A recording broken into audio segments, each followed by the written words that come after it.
তো দেখেন এখানে বলছে Azimpur government school and college অধ্যক্ষ গীতাঞ্জলি বড়ুয়া অর্থাৎ হিন্দুর কথা, হিন্দু মহিলার কথা বলতেছেন, কি বুঝছেন?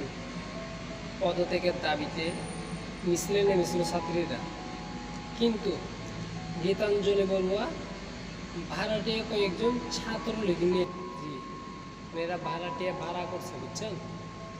এরা কি করছে? সোর্স এটিএন নিউজ আছে না, এটিএন নিউজ সোর্সটা ডাকে আনছে, এনে ছাত্রীদের উপর হামলা করে পরে তাদের ধরে গাছের সঙ্গে বেঁধে রাখেন ছাত্রীরা। এক পর্যায়ে সেনাবাহিনীর হাতে এদেরকে তুলে দেওয়া হইল। সো এটা হচ্ছে আমাদের বর্তমানে মজার একটা বিষয়। তো এরকম যদি কাউকে যদি করতে দেখেন আপনারা অবশ্যই এটার প্রতিবাদ করবেন, বুঝছেন? অবশ্যই প্রতিবাদ করবেন।